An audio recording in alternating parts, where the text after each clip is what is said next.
الحمدللہ نحمده ونصلي ونسلم على سيدنا ومولانا محمد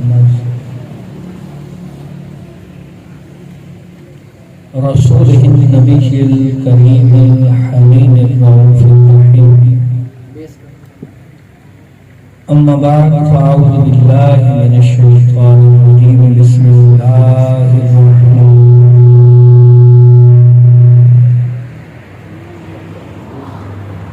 محمد رسول الله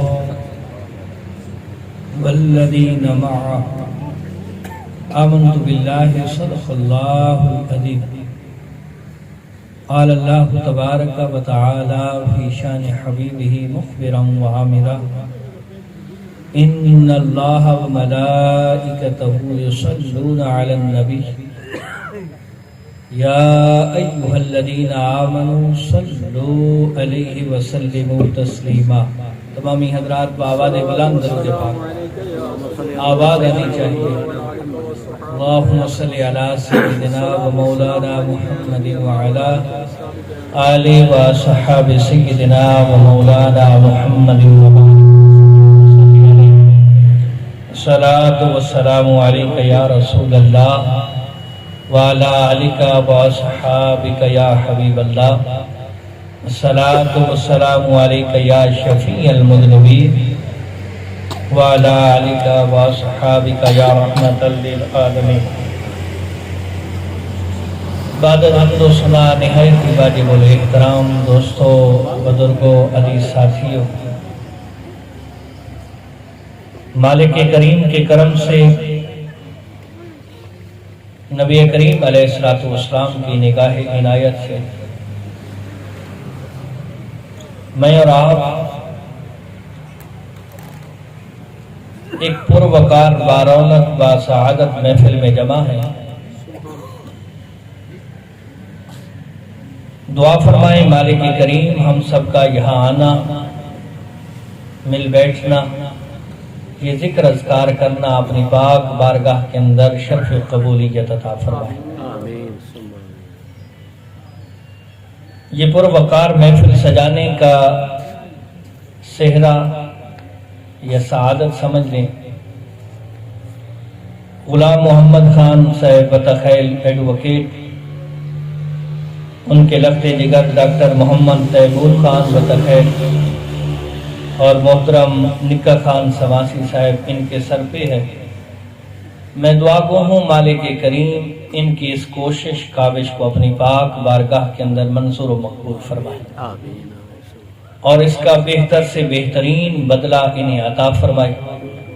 مالک کریم ہم سب کو سرکار کے ذکر کی محفل سجانے اور اس میں آنے کی توفیق سعادت نصیب فرمائے.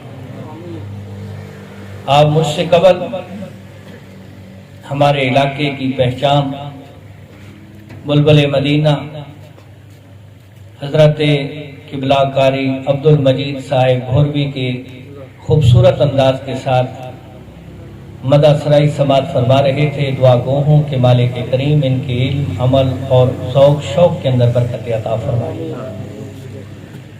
بلبل مدینہ محترم المقام مرید امن سیالوی صاحب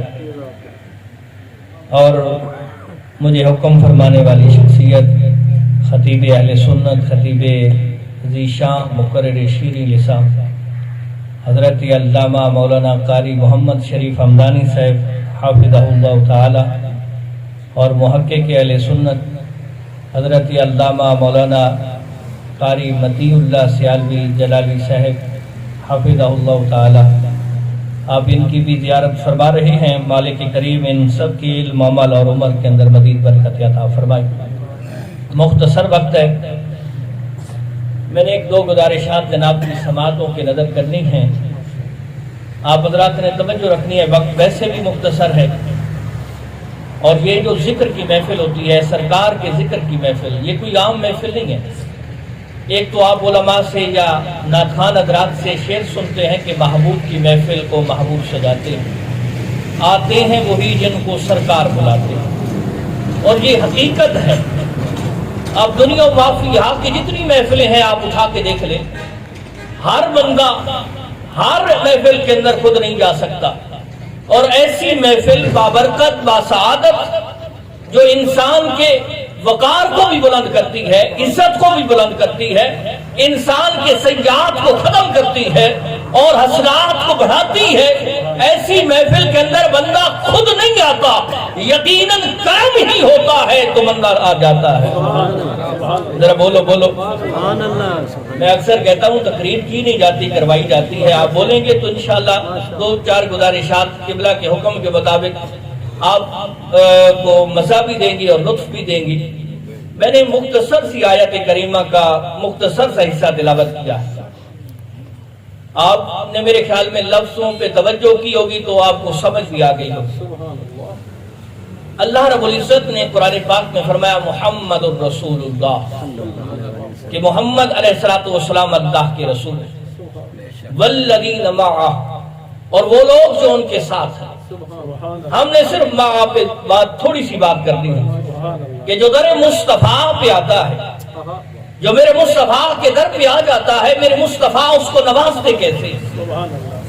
جو بھی آ گیا اور جس انداز میں میرے مصطفیٰ کے در پہ آتا ہے، میرے مصطفیٰ نواز دیتے ہیں۔ میں ایک بات آپ کو سمجھانے کے لیے عرض کرتا ہوں، پھر اسی کو مختصر کر کے سمیٹ کے آپ کی بارگاہ میں پیش کر دوں کہ میرے مصطفیٰ کریم علیہ السلام جب مدینہ طیبہ میں پہنچتے ہیں تو فطرت ہے کہ جہاں حق ہوتا ہے مخالفت ضرور ہوتی ہے۔ یہ فطرت ہے، جب سے کائنات بنی ہے اور جب تک کائنات ہوگی، یہ کائنات کی فطرت ہے کہ حق آپ بولیں، آپ حق کا ساتھ دیں، آپ حق کو واضح کریں، آپ حق کے ساتھ کھڑے ہو، مخالفت ضرور ہوتی ہے۔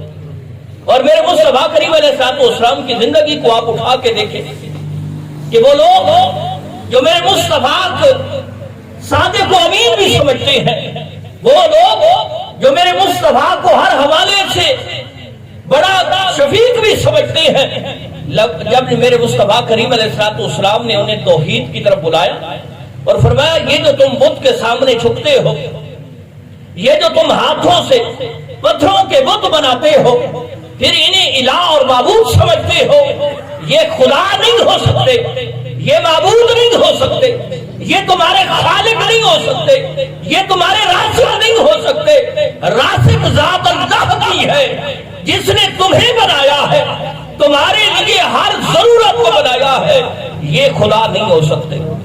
تو وہی ماحول، وہی معاشرہ، وہی لوگ، وہی صادق و امین کہنے والے سب سے بڑی مخالفت پہ نکلا۔ لیکن میرے مصطفیٰ مخالفت کے باوجود رب کے توحید کو بیان کر رہے ہیں، رب کی توحید کے ڈنکے بجا رہے ہیں۔ اب مکہ والے مخالف ہو گئے۔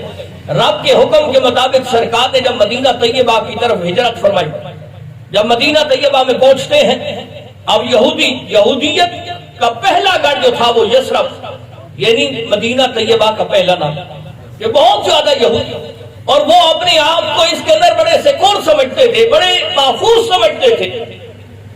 جب نبی کریم علیہ السلام تشریف لائے تو جوک در جوک لوگ دھڑا دھڑ سرکار کی بارگاہ میں پیش ہونا شروع ہو گئے، اور جو بھی میرے مصطفیٰ کے ید اللہ والے ہاتھوں کو دیکھتا اور میرے مصطفیٰ کی مازاق کے نینوں والے چہرے کو دیکھتا، یقیناً وہ میرے مصطفیٰ پہ فدا ہو جاتا۔ اب یہودیوں نے ایک میٹنگ کی، ایک مشورہ بلایا۔ اب یہودیت کے سب سے بڑے بڑے لوگ جنہیں وہ اپنا سربراہ سمجھتے ہیں، جن کے ساتھ مشورہ سمجھنا اپنے لیے باعث سعادت سمجھتے ہیں، بڑے پڑھے لکھے لوگوں کو بلایا، ایک میٹنگ کی گئی اور اس کی صدارت رکھی عبداللہ بن سلام، جو خود بھی یہودیت کے بہت بڑے عالم ہیں اور ان کے والد بھی یہودیت کے بہت بڑے عالم ہیں۔ وہ صدارت میں بیٹھے ہوئے، اب کہنے لگے جناب معاملہ کیا ہے؟ سب حل و عقد کو، یعنی معاملات کو حل کرنے والوں کو جو بلایا گیا ہے، وجہ کیا ہے؟ تو وہ کہنے لگے جناب وجہ یہ ہے، آپ دیکھ رہے ہیں کہ محمد علیہ السلام مدینہ بھی آئے ہیں، تو جس گلی پہ چلتے ہیں اسلام پھیلتا جا رہا، جو ان کی زیارت کرتا ہے وہ مسلمان ہو جاتا ہے، جو ان کی گفتگو سنتا ہے وہ ان پہ فدا ہو جاتا ہے۔ اس رستے کو بند کرنا ہے، اس معاملے کو ختم کرتا ہے، تو انہوں نے کہا پھر اس کا حل کیا ہے؟ علماء کرام جمع غفیر ہے، آپ بھی صاحب عقل لوگ ہیں، آج کی اس دور کے اندر کوشش کرنی چاہیے دین کو پڑھنے کی، سمجھنے کی، اور خصوصاً سرکار کی سیرت کی۔ تو ہر ایک نے مشورہ دیا، ایک صاحب نے مشورہ دیا جناب آپ ایک ایسا کریں کہ سوال بنائیں، ایک دم بنائیں، دو بنائیں، 100 سوال کی ایک لسٹ بنا دیں، اور عبداللہ بن سلام ہمارے عالم بھی ہیں، ہمارے شیخ ہیں، ہمارے بڑے ہیں، ان کے حوالے کرتے ہیں وہ لسٹ، یہ سرکار کی بارگاہ میں پہنچے اور سرکار کریم علیہ الصلوۃ والسلام پہ سوال کریں، اگر پہلے کا جواب مل جائے دوسرا کر دے، دوسرے کا مل جائے تیسرا کر دے، تیسرے کا مل جائے چوتھا کر دے، یوں سوال کرتے جائیں، اگر سوالوں کے جواب ملتے جائیں اور 100 سوالوں کا جواب مل جائے تو پھر ہمیں بھی سمجھ لینا چاہیے کہ یہ جھوٹے نہیں بلکہ سچے ہیں، ذرا بولو سبحان اللہ۔ اور اگر سچے نہیں ہوں گے تو ان پورے سوالوں کے جواب نہیں دے سکتے۔ اور وہ 100 سوالوں کی لسٹ جب بنائی گئی، سرکار کریم علیہ الصلوۃ والسلام کی بارگاہ میں پیش کرنے کے لیے، سوال کرنے کے لیے، اعتراض کرنے کے لیے، لاجواب کرنے کے لیے عبداللہ بن سلام جو ہی آتے ہیں۔ جب میرے مصطفیٰ کریم علیہ الصلوۃ والسلام کی بارگاہ میں پہنچتے ہیں اور نبی کریم علیہ الصلوۃ والسلام کی زیارت کرتے ہیں، وہ جو اعتراض کرنے آئے تھے، وہ جو سوال کرنے آئے تھے، وہ جو لاجواب کرنے آئے تھے، وہ کیا کہتے ہیں؟ وہ کہتے ہیں، فارسی کا ایک جملہ ہے بلکہ شعر ہے، وہ کہتے ہیں 100 سال سفر کردم عاشق نہ شدم، یک بار ترا دیدم دیوانہ شدم، کہ میں نے بڑے سفر کیے ہیں، میں نے بڑے بڑے لوگوں کو دیکھا ہے، بڑے بڑے لوگوں کی زیارت کی ہے، لیکن کسی کی ادا نے، کسی کی آواز نے، کسی کے لب و لہجے نے، کسی کے چہرے نے، کسی کی ادا نے مجھ پہ کوئی اثر نہیں کیا، لیکن اے سونیا آپ کی ایک نگاہ مجھے دیوانہ کر گئی ہے۔ نعرے تکبیر، نعرے رسالت، نعرے خلافت، نعرے حیدری، جشن عید میلاد النبی، جشن عید میلاد النبی۔ اور ایک اور فارسی کا شاعر قبلہ موقع کے اہل سنت، وہ کہتا ہے اے لقائے تو جواب ہر سوال، اے لقائے تو جواب ہر سوال، حال شبد ہر مشکلت بے کیل و کال، کہ عبداللہ بن سلام نے جب زیارت کی، وہ دہا مکھڑے کو دیکھا، وہ لیل ظلموں کو دیکھا، مازاد کے تاجل کو دیکھا، وہ حسین چہرے کو یہ دیکھتا ہے، کہتا ہے تیری جو ملاقات ہے میرے ہر سوال کا جواب ہے۔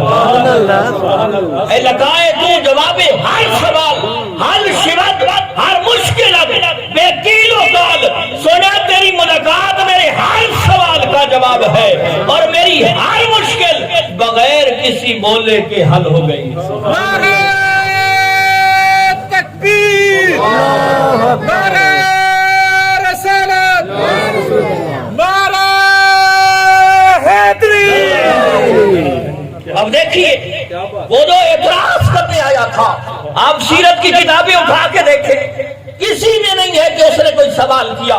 وہ جب سرکار کے مدعا مکھڑے کو دیکھتا ہے تو آ کے عرض کرتا ہے سونیا آیا تو اعتراض کرنے کے لیے تھا، میں تو نمائندہ بنا کے بھیجا گیا تھا، لیکن جب سے آپ کے چہرے کو دیکھا ہے میرا جی کے چاہتا ہے، میرا وجدان، میرا ایمان کی کہتا ہے کہ یہ کسی جھوٹے کا چہرہ نہیں ہو سکتا۔ سونیا اپنا ہاتھ بڑھائیے اور کلمہ پڑھائیے۔ سبحان اللہ، سبحان اللہ، سبحان اللہ۔ اب اس در پہ جو بھی آیا، اس در پہ جو بھی آیا سرکار نے اسے نوازا۔ اب اس در سے فیض پانے والی 2 جماعتیں مشہور ہیں، ایک صحابہ ہیں اور ایک اہل بیت۔ سبحان اللہ، سبحان اللہ۔ ایک صحابہ اور ایک اہل بیت۔ اہل بیت کے بارے میں قرآن کہتا ہے انما یرید اللہ لیذھب عنکم الرجس اہل البیت ویطہرکم تطہیرا۔ دوسری جگہ پہ فرمایا قل لا اسألکم علیہ اجرا الا المودۃ فی القربى۔ قرآن پڑھتے جائیں گے، اہل بیت کی شان آپ کے سامنے نکھر کے سامنے آتی جائے گی۔ ایک جماعت اہل بیت، اور اس کے بارے میں سرکار کریم علیہ الصلوۃ والسلام نے کیا فرمایا کہ بلا حضرت زید بن ارقم سے روایت۔ اب یہاں توجہ رہے، ان دونوں یہ جو 2 جماعتیں ہیں یہ آپس میں شیر و شکر تھے، یہ ان کی آپس میں محبتیں تھیں، ان کے آپس میں اتنے بہترین تعلق تھے کہ آپ کتابوں کو اٹھا کے دیکھیں آپ حیران ہو جائیں گے کہ ان کی محبتیں کتنی ہیں۔ اب صحابہ سرکار کریم علیہ السلام کی جو اہل بیت ہیں ان کی جو شان کے اندر حدیثیں ہیں ان کو نقل کرنے والے کون ہیں؟ وہ اہل بیت ہیں۔ بولو بولو۔ اور میں مثال کے طور پہ حدیث میں بیان کرتا ہوں، لیکن پہلے دیکھیے، ایک جنازے کے موقع پہ سرکار کریم علیہ السلام کے لخت جگر حضرت امام حسین تشریف لاتے ہیں، تو حضرت ابی ہریرہ رضی اللہ تعالیٰ عنہ آپ نے جو گلے کے اندر چادر پہنی ہوئی تھی نا وہ اتاری اور حضرت امام حسین کے پاؤں کو صاف کر رہے ہیں۔ یہ کس کی نشانی ہے؟ یہ محبت کی نشانی ہے۔ اور سرکار کریم علیہ السلام کی اہل بیت کی جتنی شانی ہے ان روایات کو نقل کرنے والے کون ہیں؟ وہ صحابہ ہی ہیں۔ بولو یار بولو، وہ صحابہ ہی ہیں۔ حضرت زید بن ارقم سے روایت ہے کہ قال قام رسول اللہ صلی اللہ علیہ وآلہ وسلم یوما فینا خطیبا ببائن یدعا خما، کہ حضرت زید بن ارقم فرماتے ہیں کہ ایک دن نبی علیہ السلام خم کے مقام پہ تشریف لائے اور ہمیں ایک خطبہ دیا، اور خم کا مقام کہاں پہ تھا؟ فرمایا بین مکہ والمدینہ، جو مکہ اور مدینہ کے درمیان میں ہے۔ اور سرکار کریم علیہ السلام نے خطبہ کیا دیا؟ فحمد اللہ وثنا ووعظ وذکر۔ سرکار کریم علیہ السلام نے خطبہ دیا اور خطبے کے اندر پہلے اللہ رب العزت کی حمد و ثنا بیان کی، وثنا ثنا بیان کی، ووعظ اور ہمیں واعظ و نصیحت، وذکر ہمیں نصیحت فرمائی۔ اس کے بعد فرمایا ثم قال، آقا کریم علیہ السلام فرماتے لگے اما بعد فإنما أنا بشر يوشك أن يأتي رسول ربي فأجيبه ألا أيها الناس، اے لوگوں، اللہ کا لفظ علماء تشریف فرما ہے خبردار کرنے کے لیے، متوجہ کرنے کے لیے کہ اس بات کو سمجھیے۔ سرکار کریم علیہ السلام نے فرمایا الا ایھا الناس فانما انا بشر یوشک ان یاتی رسول ربی فاجیبہ۔ سرکار کریم علیہ السلام فرماتے ہیں اے لوگوں توجہ رہے، خبردار اے لوگوں، میں رب کا بندہ ہوں اور ان قریب رب کی طرف سے بلاوا آنے والا ہے اور میں اسے قبول کروں گا، میں اسے قبول کروں گا۔ توجہ رہے، خطبے پہ توجہ رہے۔ وَإِنِّي تَارِكٌ فِيكُمُ الثَّقَلَيْنِ، لیکن تمہارے اندر دو چیزیں چھوڑ کے جا رہا ہوں۔ رب کی طرف سے بلاوا آنے والا ہے، میں اس بلاوے کو لبیک کہوں گا، اس بلاوے پہ میں چلا جاؤں گا، لیکن یاد رہے دو چیزیں تمہارے اندر چھوڑ کے جا رہا ہوں۔ وَإِنِّي تَارِكٌ فِيكُمُ الثَّقَلَيْنِ، دو چیزیں، وَأَوَّلُهُمَا کتاب اللہ، پہلی چیز اللہ کی کتاب ہے، فِيهِ الْهُدَى وَالنُّورُ، کہ جس کے اندر ہدایت بھی ہے، نورانیت بھی ہے، کہ جب تم اس کو پڑھو گے ہدایت تمہارے گلے کے اندر آئے گی، ہدایت تمہارے دل کے اندر آئے گی، ہدایت کو تم پکڑو گے، ہدایت میں تم گامزن ہو جاؤ گے، ہدایت کے منہج پہ چل پڑو گے۔ کیا فرمایا؟ اولہما کتاب اللہ فیہ الہدی والنور فخذوا بکتاب اللہ۔ سرکار فرما رہے ہیں اس کو مضبوطی کے ساتھ پکڑو، اللہ کی کتاب کو مضبوطی کے ساتھ پکڑو، واستمسکوا بہ، اور اس پہ کما حقہ عمل کرو۔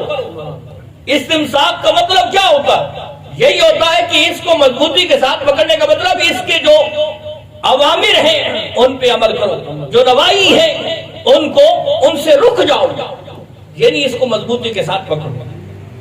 اور پھر فرمایا ثم اہل بیتی، میری اہل بیت۔ اور سرکار کریم علیہ السلام کی آپ حدیثیں پڑھیں، علماء تشریف فرمائے، سرکار کریم علیہ السلام مثال دیتے تھے یا پھر اتنی تاکید فرماتے تھے کہ لازم ہو جاتا۔ اب سرکار کا یہ صحیح مسلم کی روایت ہے، سرکار کریم علیہ السلام نے فرمایا اہل بیتی اذکرکم اللہ فی اہل بیتی، ایک مرتبہ فرمایا اہل بیتی اذکرکم اللہ فی اہل بیتی، لوگوں میری اہل بیت کے بارے میں اللہ سے ڈرتے رہنا، میری اہل بیت کے بارے میں اللہ سے ڈرتے رہنا، میری اہل بیت کے بارے میں اللہ سے ڈرتے رہنا۔ اور اسی طرح کی سیاست کی روایت میرے مصطفیٰ فرماتے ہیں لوگوں جب تک تم میری اہل بیت کے ساتھ اور قرآن کے ساتھ لگے رہو گے لن تضلوا بعدی، میرے بعد تم گمراہ نہیں ہو۔ اگر گمراہی سے بچنا چاہتے ہو تو میری اہل بیت کے ساتھ تعلق رکھو، اگر گمراہی سے بچنا چاہتے ہو تو قرآن کے ساتھ تعلق رکھو۔ لیکن یاد رہے کہ فرمایا وَلَن يَتَفَرَّقَا، اہل بیت اور قرآن کبھی جدا نہیں ہوں گے۔ اور یہ حتیٰ یرد علی الحوض، کہ حوض کوثر تک میں چھوڑ کے جا رہا ہوں تو یہ دونوں اکٹھے ہیں، یہ دونوں اکٹھے ہیں، کبھی جدا نہیں ہوں گے۔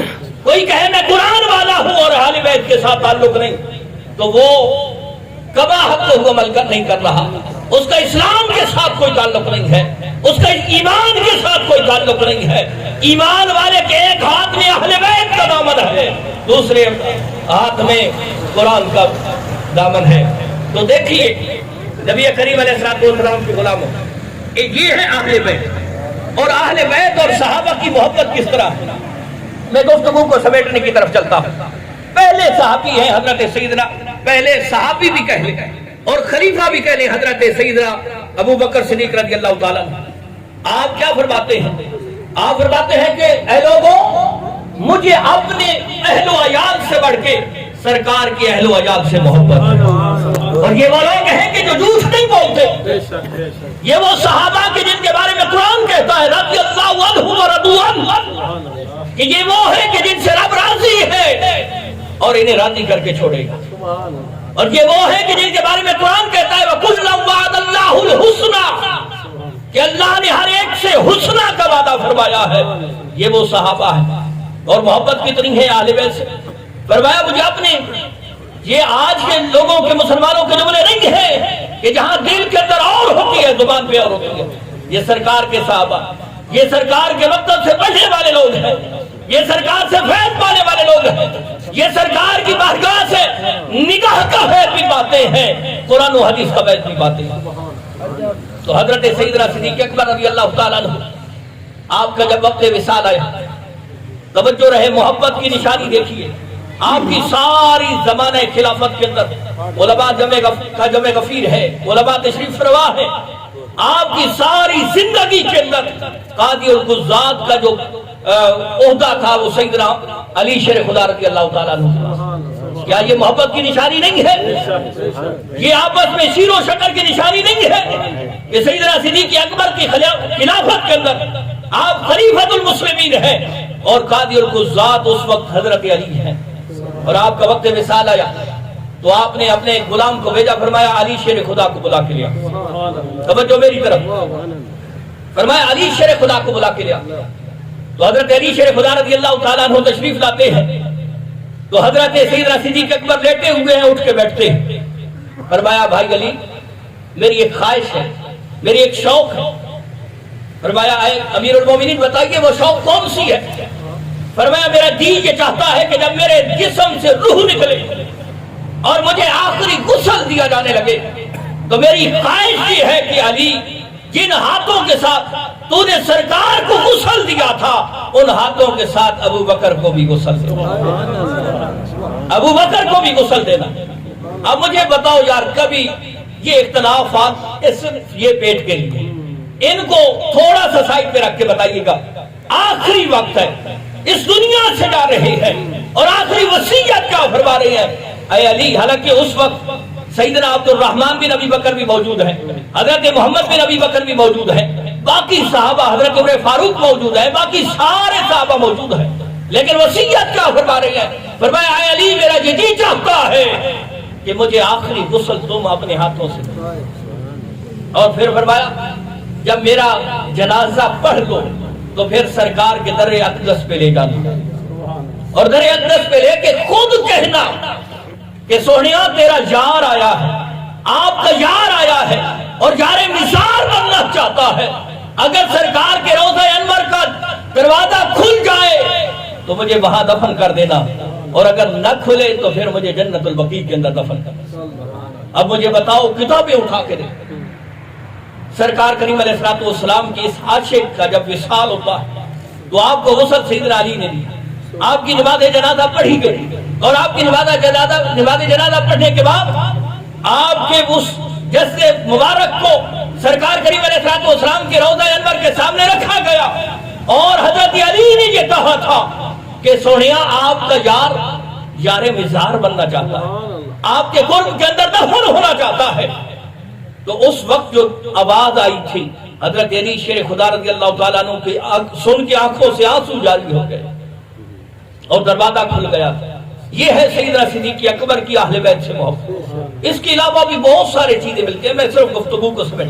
اگر آپ حضرت عمر فاروق کی بات کرتے ہیں تو حضرت عمر فاروق رضی اللہ تعالیٰ عنہ جب ایران فتح ہوتا ہے، میں گفتگو کو سمیٹ رہا ہوں، جب ایران فتح ہوتا ہے اور بڑا مال غنیمت لایا جاتا ہے، اس مال غنیمت میں بادشاہ جو تھا یزدگرد، جو ایران کا بادشاہ تھا، نامی گرامی بادشاہ، اس کی ایک شہزادی لائی جاتی ہے مال غنیمت کے اندر۔ اب حضرت عمر فاروق ہر شے تقسیم کر رہے ہیں۔ جب اس شہزادی کا ٹائم آیا کہ اس کو کس کو دینا ہے، اب بڑا ہر بندہ حیران ہے کہ جی یہ شہزادی ہے اور وہ اپنے جملوں سے کہہ رہی ہے، اور اس کو حسن کتنا تھا۔ کتابیں اٹھا کے دیکھیں کہ مدینہ طیبہ کی عورتیں بھی حیران ہیں کہ اتنی حسین ہے۔ اس نے اپنے چہرے پہ چادر ڈالی ہوئی ہے اور اپنے باپ کو پوچھ رہی ہے کہ تیرے کرتوتوں کی، تیری وجہ سے آج میں ایک غلام بن کے آ گئی۔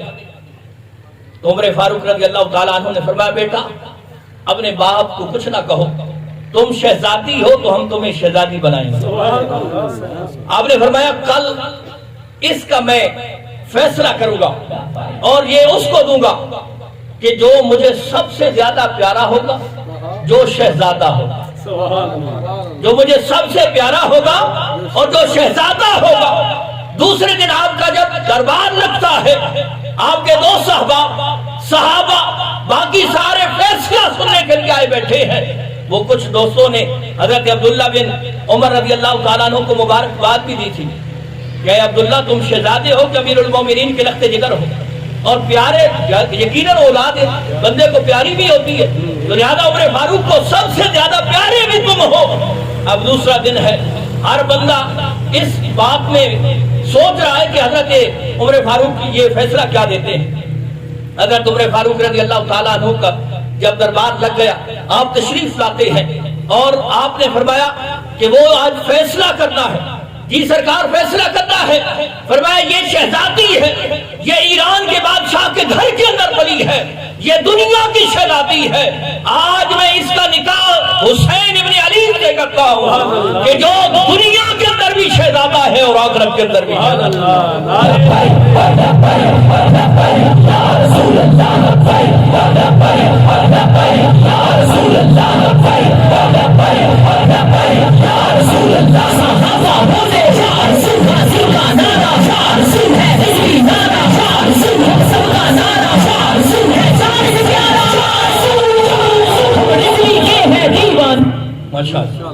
اب دیکھیے تو صحیح، کیا یہ محبت کی نشانی نہیں ہے کہ بندہ جس کو حضرت عمر فاروق فرما رہے ہیں جو شہزادہ بھی ہوگا اور مجھے کائنات کے اندر پیارا بھی ہوگا، تو پھر حسین ابن علی کے ساتھ نکاح کیا ہے، اور اس بی بی کا نام ہے حضرت شہر بانو، اور یہی وہ حضرت شہر بانو ہے جو حضرت امام زین العابدین کی ماں ہے۔ اور واقعہ کربلا کے اندر صرف ایک امام زین العابدین حضرت امام حسین کی اولاد میں سے بچے تھے، اور اسی حضرت امام زین العابدین کی اولاد میں سے 11 آگے امام چلتے ہیں، جو 11 اماموں کی ماں ہے، جو حضرت امام زین العابدین کی ماں ہے، وہ حضرت عمر فاروق نے حسین ابن علی کو پیش کی۔ کیا یہ محبت کی نشانی ہے؟ اس کے علاوہ جب مدائن فتح ہوتا ہے تو آپ کی بارگاہ کے اندر مال غنیمت لایا گیا، تو آپ نے تقسیم کرنا شروع کیا، ہر ایک کو مال غنیمت دے رہی ہے، مجاہدین کو، مجاہدین کی اولادوں کو دے رہی ہے۔ اور جب حضرت حسین ابن علی کی بات آئی تو آپ نے ان کو 10 گنا بڑھا کے دیا، امام حسن اور حسین کو 10 گنا بڑھا کے دیا۔ تو آپ کے ایک لفظ جگر نے عرض کی حضور ہم تو مجاہد بھی ہیں، ہم تو جہاد کرنے کے لیے بھی جاتے ہیں، انہوں نے تو ابھی جہاد بھی نہیں کیا اور آپ اتنا نواز رہے ہیں۔ فرمایا تم ان پہ اعتراض کرتے ہو، سنو تم ان جیسا بابا کو لاؤ، تم ان جیسی ماں کو لاؤ، پھر ان کی برابری کی باتیں کرنا۔ اور یہ وہ باتیں ہیں جو میں نے دوسرے دوستوں کی کتابوں سے آپ کی بارگاہ میں پیش کی. اور حضرت عثمان ابن عفان رضی اللہ تعالیٰ عنہ آپ کی کتنی محبت کہ جب نبی کریم علیہ الصلوۃ والسلام نے حضرت علی شیر خدا سے فرمایا اے علی اپنی زرہ بیچو اور اس میں سے اپنے گھر کا سامان خریدو اور حق مار لے آؤ کہ میں تمہارا فاطمہ الزہرا کے ساتھ نکاح کروں. اب کتابیں اٹھا کے دیکھیں کہ حضرت علی شیر خدا رضی اللہ تعالیٰ عنہ کی جو زرہ تھی اس کی قیمت اس وقت 30 درہم تھی. 30 درہم. حضرت علی شیر خدا رضی اللہ تعالیٰ عنہ اٹھ کے بیچنے جا رہے ہیں تو حضرت عثمان غنی رضی اللہ تعالیٰ عنہ نے آپ کے کندھے پہ ہاتھ رکھا. فرمایا اسے بیچنا چاہتے ہو؟ جی حضور بیچنا چاہتا ہوں. اچھا قیمت کتنی ہے؟ 30 درہم ہوگی. فرمایا میں 500 درہم میں سے خریدنے کے لیے تیار ہوں. بولو بولو جان 500 درہم. علی آج اس دور کے اندر سوچئے سکے بھائی کے ساتھ بندہ اتنا فائدہ نہیں کرتا. ہم تو مجبوریوں سے فائدہ اٹھانے والے لوگ ہیں. آج تو ایسا دور ہے کہ جب پتہ چل جائے کہ اس کی مجبوری ہے ضرورت ہے یہ چیز اس لیے بیچ رہا ہے تو ہم ویسے بھی کم قیمت لگاتے ہیں کہ کم قیمت پہ خریدیں گے. یہ ہماری حالت ہے.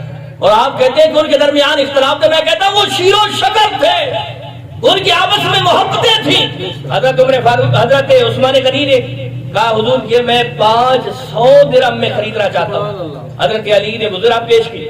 حضرت عثمان غنی نے وہ 500 درہم آپ کو دے دیے پیش کر دیے. جب حضرت علی شیر خدا رضی اللہ تعالیٰ عنہ 500 درہم لے کے چلتے ہیں 2 قدم چلتے ہیں کہا بھائی علی ذرا رکیے تو صحیح.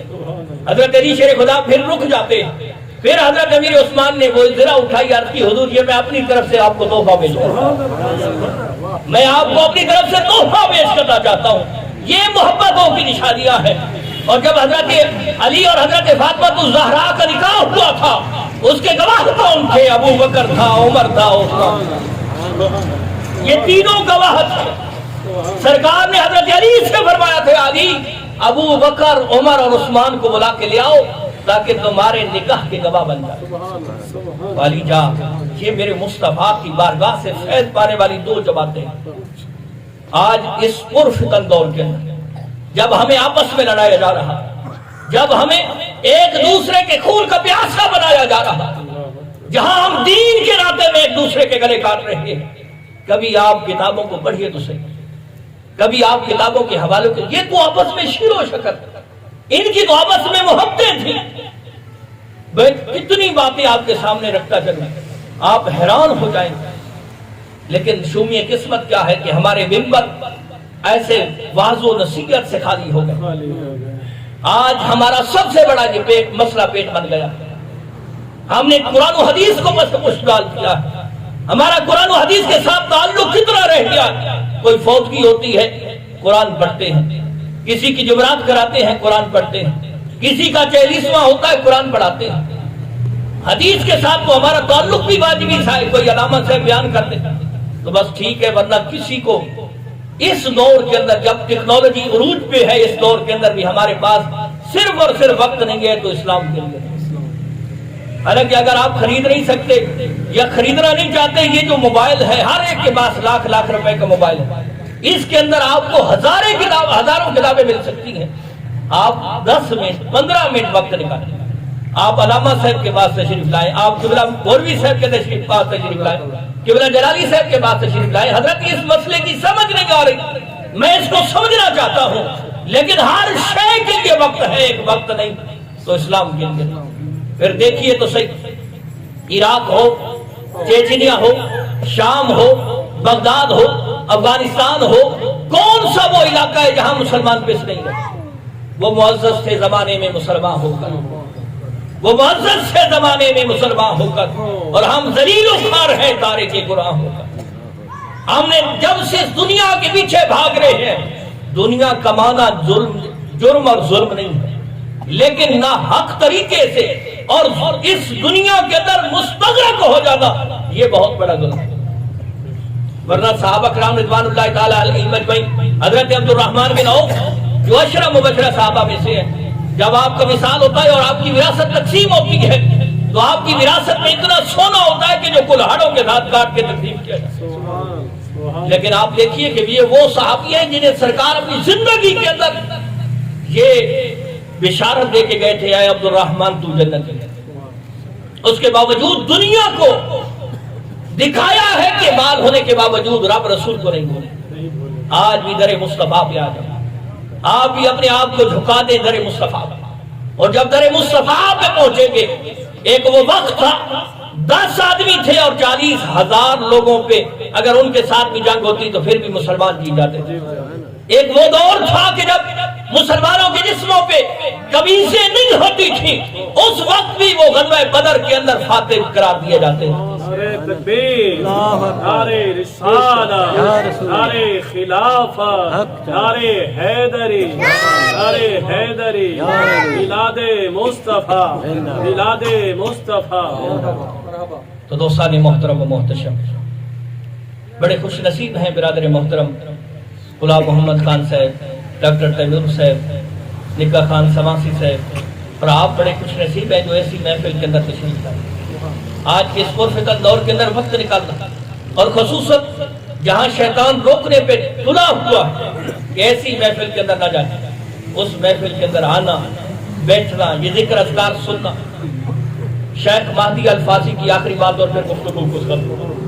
شیخ مہدی الفاظی فرماتے ہیں کہ اگر ذکر سرکار ہو اور تیرے چہرے کا رنگ کھل اٹھے، تیرے دل کے اندر خوشی ہو جائے، تو پھر تجھے جان لینا چاہیے تو اندر سے زندہ ہے، تو مومن ہے۔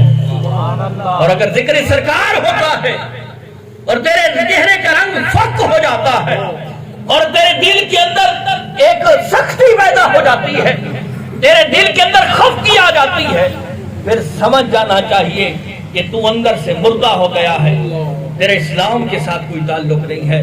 تو علی جا مالک کریم کی پاک بارگاہ کے اندر عاجزانہ فقیرانہ دعا ہے، مالک لم یزل ہم سب کا یہاں آنا، مل بیٹھنا، ذکر اذکار سننا سنانا اپنی پاک بارگاہ کے اندر منصور و مقبول فرمائے۔